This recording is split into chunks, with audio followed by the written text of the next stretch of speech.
군인들이 예수를 십자가에 못 박고 그의 옷을 취하여 네 깃에 나눠 각각 한 깃씩 얻고 속옷도 취하니 이 속옷은 호지 아니하고 위에서부터 통으로 짠 것이라. 군인들이 서로 말하되 이것을 찢지 말고 누가 온나 제비 뽑자. 이는 성경에 그들이 내 옷을 나누고 내 옷을 제비 뽑나이다 한 것을 응하게 하려 함이로라. 군인들은 이런 일을 하고 예수의 십자가 곁에는 그 어머니와 이모와 글로바의 아내 마리아와 막달라 마리아가 섰는지라. 예수께서 자기의 어머니와 사랑하시는 제자가 곁에 서 있는 것을 보시고 자기 어머니께 말씀하시되 여자야, 보소서, 아들이니이다. 또 그 제자에게 이르시되 보라, 네 어머니라. 그때부터 그 제자가 자기 집에 모시니라. 세상에서 흔히 모성보다 강한 게 없다는 말이 있죠. 그래서 여자는 약하나 어머니는 강하다라고 하는 말들을 합니다. 여성의 모성은 본능적인 것 같습니다. 그리고 이 본능적인 모성이 아이를 잉태하는 그 순간부터 또 복중 안에서 10달 동안을 이 아이를 키워가면서 그리고 출산의 고통과 젖을 물리는 그런 희생과 그리고 진자리 마른 자리를 갈아 누이는 이런 수고 속에서 그 아이에 대한 애정을 점진적으로 더 이렇게 증폭시켜 나가는 것이 바로 결국은 어머니의 정말 그런 강력한 모성애를 길러가는 것 같습니다. 예수님과 마리아의 관계도 이 점에 있어서는 어느 그 아이와도 다른 그 별다른 차이가 없으리라고 봅니다. 비록 성령으로 동정녀 마리아에게서 잉태는 되셨지만은 마리아의 뱃속에서 성장하고 또 출생하는 이런 자라는 과정은 인간으로 오신 한계 속에서 진행이 되었던 것이 분명하게, 그러니까 어느 어머니 어느 아이와 다를 바 없이 그 참 그런 그 인간의 출생의 모든 과정을 이렇게 진행을 했기 때문에 그 어머니의 마음 가운데 이 모성애는 다른 어머니가 출생한 것과 다를 바가 없다고 하는 것입니다. 비록 자신의 유전자를 물려받은 자식은 아니었지만은 그 예수님께 대한 마리아의 모성은 다른 사람들에 비해서 결코 뒤지지가 않았을 것입니다. 오히려 성령에 의해서 예수를 잉태했다고 하는 이 천사 가브리엘이 마리아에게 알려준 이 수태고지로 인하여서 애정을 어쩌면 더 쏟게 되었을 것이라고 봅니다. 예수님이 33살 나이로 십자가에 달려 있을 때에 그 자리에는 바로 예수님의 어머니 마리아가 그 현장에 있었지요. 오늘 본문의 25절 말씀을 보면 예수님께서 십자가에 달려있었을 그 당시에 십자가 곁에 이 5사람이 거기에 있었던 그 이름 명단들이 거기 나오고 있죠. 먼저 어머니 마리아, 그리고 이모였던 살로메, 그리고 글로바의 아내 마리아, 그리고 막달라 마리아, 그리고 이어서 예수님이 사랑하셨던 제자 요한이 바로 거기에 있었습니다. 그때 예수님이 어머니 마리아에게 26절 말씀을 보니까 뭐라고 말씀합니까? 여자여 보소서, 아들이니이다. 참 십자가의 그 정말 이 모진 고통 속에 죽어가면서도 어머니의 이름을 부르면서 어머니 아들입니다 라고 이렇게 말씀을 하고, 또 27절 말씀을 보면 사랑하는 제자 요한을 향하여서 보라 내 어머니다, 내 어머니라고 이렇게 그 부탁하는 말을 하고 있습니다. 우리는 오늘 이 본문에서 가장 아름다운 이 모자지간의 이 모습을 발견하게 되죠. 어머니 마리아가 참 위험에도 아랑곳도 하지 아니하고, 어쩌면 참 그래 내가 죽으면 죽는다, 참 육신으로는 사랑하는 아들을 향해서 그 위험을 감수하고 참 예수님께 가까이 간 것, 그리고 예수님이 어머니를 이렇게 참 죽어가는 순간에도 염려하는 그 모습, 정말 이거는 정말 참으로 아름다운 이 모자지간의 이런 그 모습을 보게 되는 것이죠. 자식에 대한 사랑과 부모에 대한 마지막까지 효도를 다하려고 하는 것은 이건 뭐 사실 당연한 일이죠. 이건 뭐 천륜이고 이건 당연한 일입니다. 부모가 자식을 위해서 참 정말 자기 목숨보다도 더 사랑하고 또 자식이 부모를 어떤 형편에서든지 봉양하려고 하는 이것은 뭐 당연한 일이고 이것은 지극히 상식적인 일입니다. 그런데 오늘날은 참 그러지 못한 세상이 점점 되어가는 것 같아서 참 매우 안타까운 모습, 참 이루 말할 수가 없죠. 예수님 시대에는 지극히 당연했던 것이 참 오늘날의 모습을 보면 부모가 자식을 돈벌이에 팔아먹는다든지 또는 뭐 자식이 부모를 찾아올 수 없는 참 먼 곳에 갖다 참 보내는 현대판 이 고려장이 횡행하는 정말 망할 그런 세상이 되어가는 것 같아서 참 마음이 정말 심히 안타까운 마음을 금할 수가 없습니다. 고구려 시대에 박정승이라고 하는 사람이 있었습니다. 이 시대는 나라에서 고려장이라고 하는 것을 아예 그렇게 시키도록 했고 그러지 아니하면 이제 오히려 엄벌을 처하는 그런 시대였다고 해요. 이제 이 박정승이라고 하는 사람이 어느 날 나이든 이 노모를 이제 지게 짊어지고 이제 고려장을 하기 위해서 이제 높은 깊은 산 속으로 들어가고 있는데 지게 이제 깊은 산중에 들어가서 들어갈 때에 그 지게 뒤에서 어머니가 나뭇가지를 뚝뚝 이렇게 꺾으면서 땅에 떨어뜨리면서 이제 가게 된 것입니다. 마침내 이제 깊은 산중에 들어가서 이제 지게에서 이제 어머니를 내려놓고 박정승이 이제 어머니에게 큰 절을 합니다. 그러자 이제 이 어머니가 그런 말을 합니다. 어둡기 전에 길을 잃지 않도록 빨리 내려가라. 근데 이제 거기에 보면 나뭇가지를 혹시나 길을 잃어버릴까 봐 내가 나뭇가지를 꺾어 놨으니까 그 길을 따라서 잘 내려가면 된다. 이런 말을 듣고 박정승이 정말 어떻게 뭐 마음에 참 감동도 되기도 하고 그래서 감격해서 노모를 다시 지게에 메고 내려와서 정말 목숨을 걸고 남모르게 봉양을 하게 됩니다. 근데 그 무렵 당나라 사신이 말 2마리를 끌고 와서 고구려를 찾아와 가지고 이 말은 크기도 똑같고 생김새도 똑같은데 어떤 것이 어미고 어떤 것이 그 새끼 그 말인지 분간을 하라 이렇게 그 문제를 냈는데 이 조정은 매일 회의를 했지만 이 묘안을 찾아낼 수가 없었습니다. 뭐 지금이야 뭐 여러 가지 과학 기술의 발달로 인해서 뭐 유전자나 뭐 이런 등등으로 할 수 있겠지만 도무지 알 수가 없는 거예요. 그때 박정승이 이 문제로 고민하는 것을 보고 이 노모가 이 어머니가 그런 말을 합니다. 그게 뭐 걱정거리나 되냐? 나처럼 나이 좀 먹은 사람은 그거 금방 알 수 있다. 그렇게 얘기를 해요. 그러면서 이렇게 그 문제를 풀어가도록 얘기합니다. 말을 하루쯤 굶겨놓고 그리고 나서 여물을 갖다 주면 된다. 그러면 먼저 먹는 놈이 새끼고 나중에 먹는 게 어미다. 이렇게 알려주었어요. 그래서 박정승은 당나라 사신 앞에서 그대로 시행을 합니다.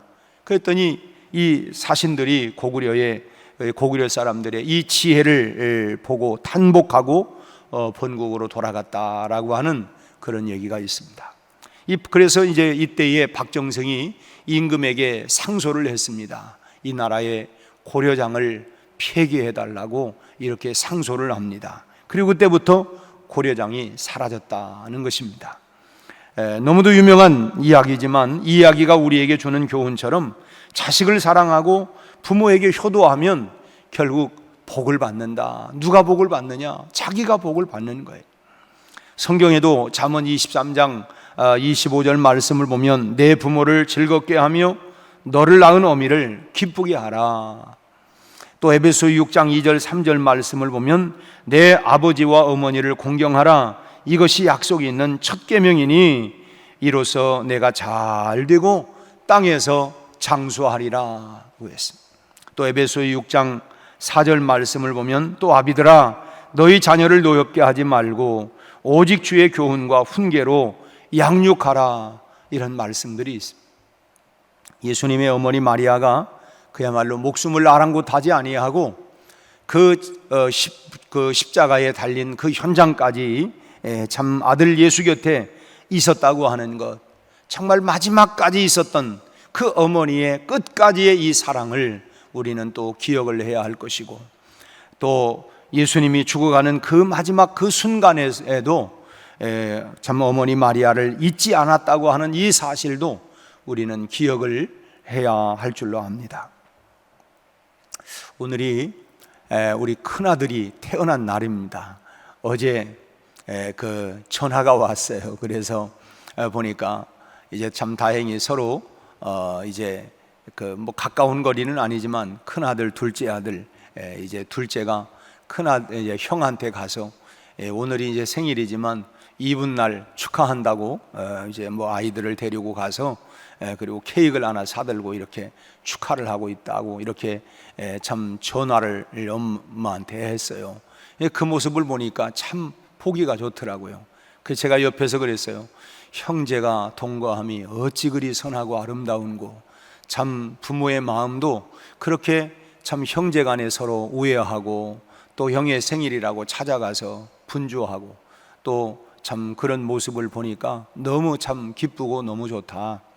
뭐 오늘 또 목사들이니까 새벽 기도를 나가야 하고 인도해야 하고, 근데 밤 10시쯤 전화가 왔으니까 야 언제 집에 가서 그럴 거냐. 또 부모의 마음은 한편으로는 참 이렇게 기쁘고 좋으면서도 또 한편으로는 또 염려가 되어지고, 또 이제 또 거기서 적어도 1시간 정도 이렇게 또 집으로 돌아가야 될 텐데 돌아가서 또 이렇게 해야 될 텐데 하는 이제 또 염려도 되어지고, 그래서 제가 한마디 했어요. 큰아들에게 너는 잊지 말아야 할 게 있다. 그러니까 이제 어제죠.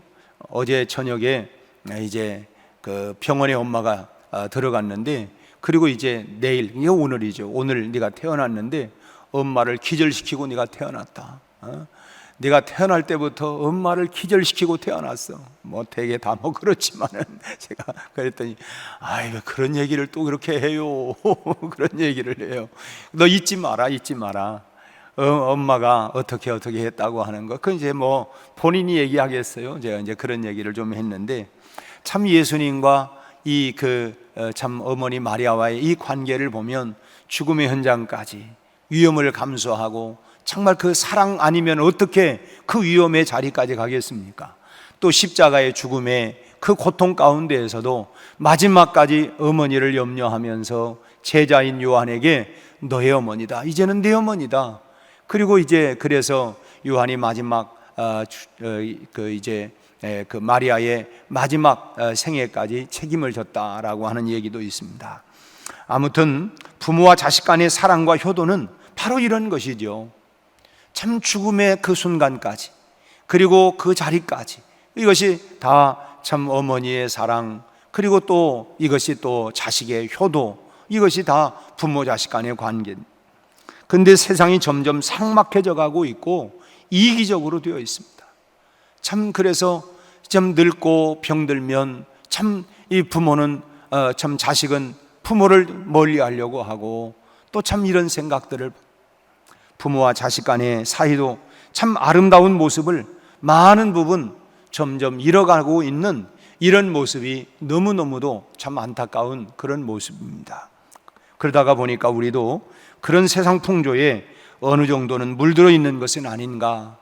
나도 모르는 사이에 그냥 세상의 그런 풍조에 휩쓸려서 나도 그런 점에 조금씩 물들어가고 있는 이런 모습은 있지 않는가, 그런 생각을 해보면서, 하지만 우리만큼은 정말 제대로 되어 있기를 바랍니다. 여러분만큼은 정말 부모에게 효도하고 또 자식을 진심으로 아끼고 사랑하는 그런 부모와 자녀 간의 이런 관계가 정말 아름다운, 우리 아까 불렀던 세상 모든 사랑 없어 냉랭함을, 사랑을 그렇게 뭐 애초롭게 얘기하면서도 진정한 사랑이 없는 이기적인 이런 사랑들의 모습들, 그리고 아까 579장처럼 어머님의 넓은 사랑, 참 귀하고도 그 귀한 사랑이 나를 감싸주고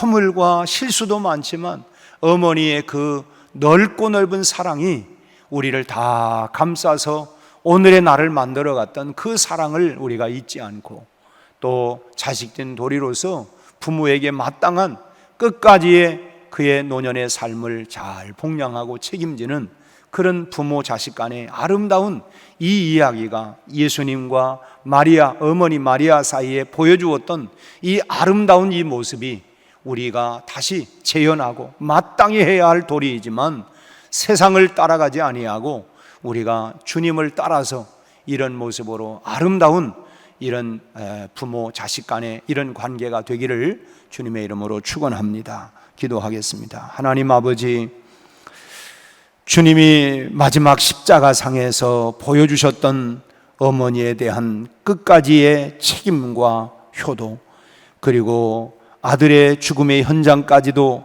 참으로 두려움과 또 여러 가지 공포를 하나님이여 피하지 아니하고 현장까지 나가서 끝까지 아들의 모습을 지켜보는 어머니의 사랑, 참으로 오늘 이 시대의 부모 자식 간의 관계가 왠지 서먹하고 멀어지고 참으로 하나님 끝까지의 책임을 외면하는 모습들이 많이 있지만, 오늘 주님이 우리에게 보여주시고 또 하나님 어머니 마리아가 아들에게 보여주었던 사랑과 진정한 효도의 모습이 무엇인가를 다시 한번 우리가 깨닫고 하나님 실현하며 우리만큼은, 우리 예수 믿는 사람만큼은 하나님 주님이 보여주신 그 길을 따라서 우리가 살아갈 수 있게 하여 주옵시고, 이런 진정한 사랑과 효도가 하나님 세상에 다시 한번 회복되는 역사가 일어날 수 있게 하여 주시옵시고, 우리가 그렇게 살아갈 수 있도록 주여 은혜를 베풀어 주옵시고,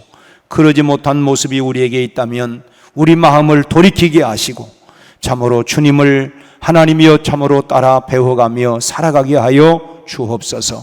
오늘 또 하나님 노년에 계신 우리 하나님 어머니들의 마음을 위로하여 주옵시고, 아버지들의 노년의 삶을 주님께서 위로하여 주셔서 우리 하나님 저희들의 노년의 삶이 평안하게 하여 주옵시고, 또 아버지 하나님 끝까지 자녀를 향한 놓지 못하는 그 사랑의 마음, 하나님 모성의 푸성의 그 마음 가지고 끝까지 자녀들을 사랑하고 아끼고, 자녀들은 하나님 노년에 하나님이여 부모들을 잘 봉양하고 섬겨갈 수 있는 아름다운 이런 관계가 회복될 수 있도록 역사하여 주옵시고, 우리가 그렇게 살아갈 수 있도록 주여 은혜를 베풀어 주옵소서. 예수님 이름으로 기도하옵나이다. 아멘.